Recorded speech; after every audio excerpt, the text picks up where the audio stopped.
17% of the Irish population declared themselves as part of an ethnic minority or as a migrant in the last census. But did you know that Longford is one of the most ethnically diverse areas in Ireland?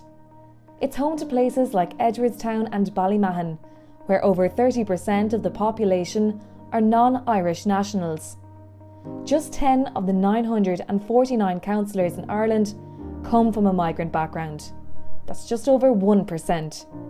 This poses the question, are our public representatives truly representative? My name is Uruemu Adejinmi. I was a Fianna Fáil local election candidate in 2019. I grew up in a town called Warri in Nigeria. I came to Longford in 2003 as well, and I've been in Longford ever since. There must be something in the water here. Uruemu ran alongside Deputy Joe Flaherty on the Fianna Fáil ticket in the 2019 local elections. She was eliminated on the 6th count. Like any first-time candidate, there was a lot to get used to. But as a migrant, the obstacles in her way were often cultural. To be honest, I found it quite intrusive to go knocking on doors and speaking to strangers. What kept me going was the knowledge that it is expected. That's the Irish culture. In Nigeria, we held rallies, and it was optional if you wanted to go to the rally or not. So if you're going to a rally, you are assumed to be an advocate. And in this case, I'm surprised when I get reactions online, people saying, "Oh, they haven't knocked on my door yet, so doesn't my vote count?" And it kind of, it's a surprise, and it's an encouragement as well to say, okay, do you know what? They're expecting you. Go and knock on the doors. You will get a reaction, or you will get a reception rather. When I launched my campaign online, I had this particular individual that was always, commenting, and I thought, if you don't agree with my policies, or if you don't support me as a candidate, why are you spending time on my timeline? I blocked that individual, and surprisingly, I met him for the first time in Esquire's cafe, and he couldn't even look me in the eye. So keyboard warrior. Absolutely. I thought when I saw him before he saw me, I thought, oh, here we go, there's going to be an atmosphere. Absolutely none. I was standing right next to him. There was a human space between us, not a word. And that just reaffirmed that, there's no point engaging with naysayers. And to those naysayers online, don't target me, because you'll be wasting your time. In a local African food store, I bumped into Oliver, who's originally from Nigeria and has been living in direct provision in Ballinamore, County Leitrim since October 2019. He believes immigrants can enrich Ireland's political landscape. We Africans, we are intelligent people. We are hardworking people. And when it comes to academic, we want to excel in different professions. While we are here, why can't we get involved in politics? If we have ideas, if we have things that we do that will make this nation of Ireland to move forward in a positive way, why not? Why not?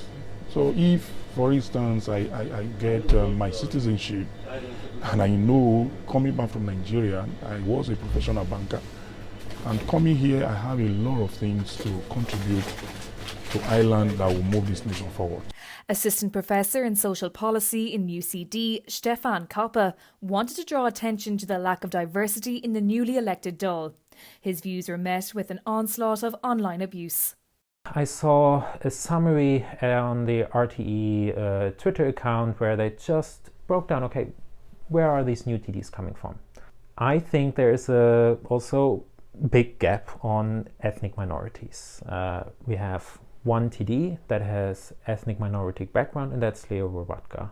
And we don't have, as far as I can see, a TD with a traveller background, no Irish, Polish or Irish black TDs. And I think that's, as a migrant myself, I wonder, okay, where are these? How are they could kind of could increase that representation. Okay, this now goes viral and just on the really extreme spectrums of the political side, both far right and far left, to be honest.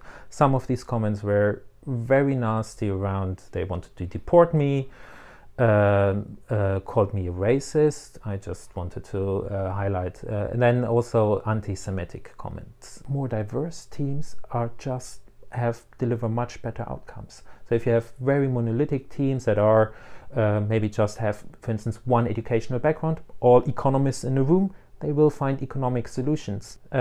And the same thing would account for the DAL. The more diversity that you would find in the DAL or in any other parliament, it's more likely you'll find more inclusive solutions. One of the workshops that we run about, just a general workshop on the political system in Ireland, some people would say, whoa, I've been here 3 years and I never knew that. I never knew that I could actually vote. And whoa. Consika Monshengwo works for the Immigrant Council of Ireland.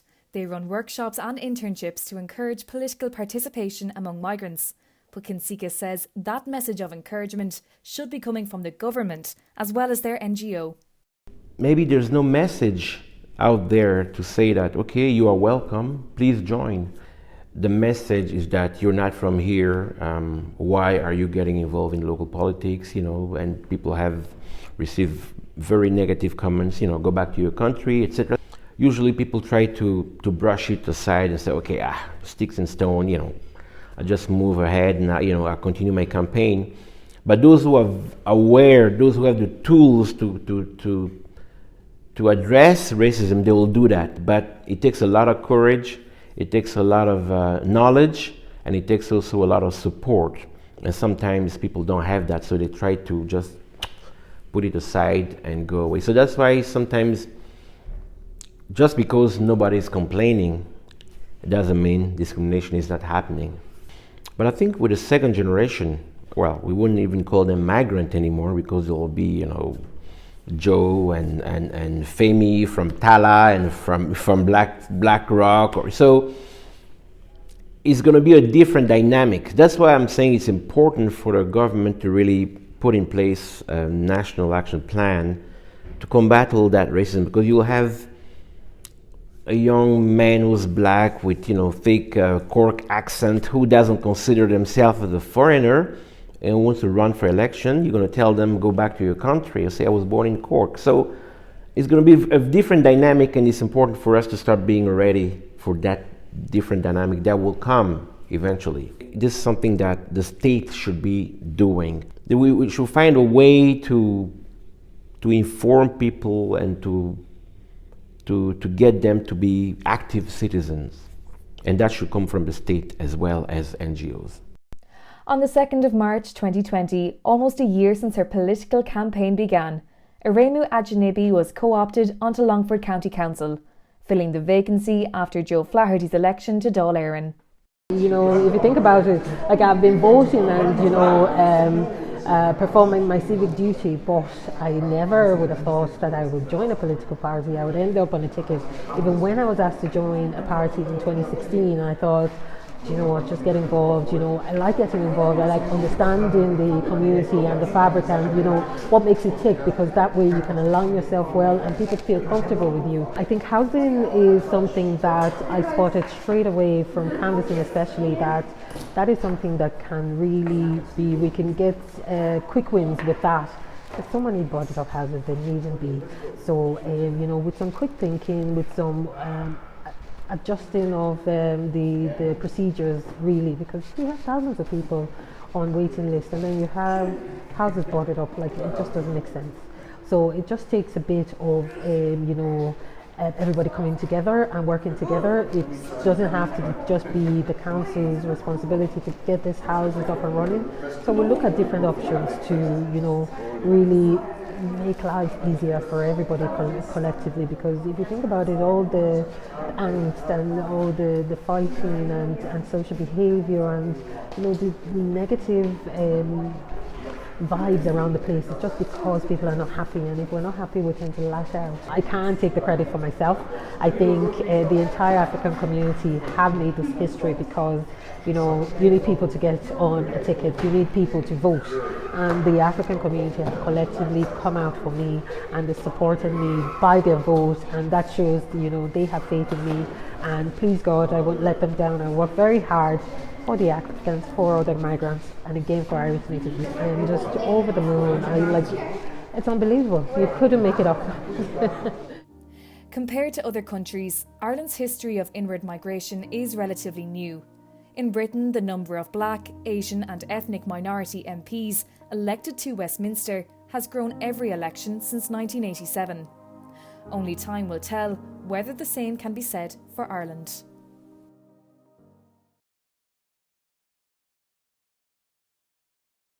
Just because we were told to live within these four walls doesn't mean that we're not still living. Across Ireland, people are still chatting, challenging and socialising with each other. Except now, it's done nearly exclusively online.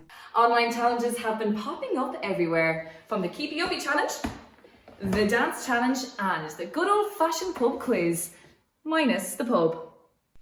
Well, I got really bored at home and I've seen the hashtag virtual pub movement by the US Students' Union, or StudentRife, and I decided why not do a big Kahoot with everyone, because everyone loves Kahoots. This evening I'm hosting a pub quiz for my year group, which is like 400 people. Like, I'm not going to get 400 people in the room, but like, let's play Kahoot. But in the circumstances we're in, you're going to have to just do something that is fun. They say that necessity is the mother of all invention. So whatever you get up to during your time in self-isolation, make it creative. Maria Carey for Limerick Voice News.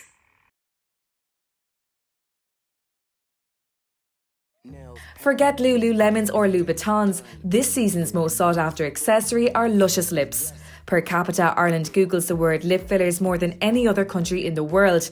Unlike cosmetic surgeries, the procedure is almost completely unregulated here, leaving men and women vulnerable to botched jobs. The first time I did it, there was such a big difference from what I had always looked like to now there's immediate swelling as soon as you come out anyway. I went to a nurse that time, and the aftercare, the kind of things I should have been aware of weren't really gone.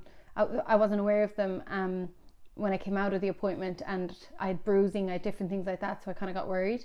It was uneven in different areas and stuff too, and I just felt that I should have probably gone to someone, maybe like a doctor or a dentist. I was literally crying, like it was a very painful experience, I won't lie. Like, a lot of people say, oh yeah, like don't feel it. And she put like 6 injections in, so like I was bawling my eyes out, I won't lie. Like, my face was bleeding, like she massages your lips and it does bleed. Some people don't really that much, but my face was bleeding a lot. Like, it looked like I got punched in the face. Like, I was like, oh my god. And they weren't too swollen straight away, but by that night, like, my lips were massive. EU legislation that was due to be finalised in May of this year would see dermal fillers recognised as medical devices. This means that only medical professionals could carry out the procedure. However, due to COVID-19, no such legislation will be adopted, leaving Irish men and particularly Irish women vulnerable to backstreet beauticians and anybody who buys dermal fillers online.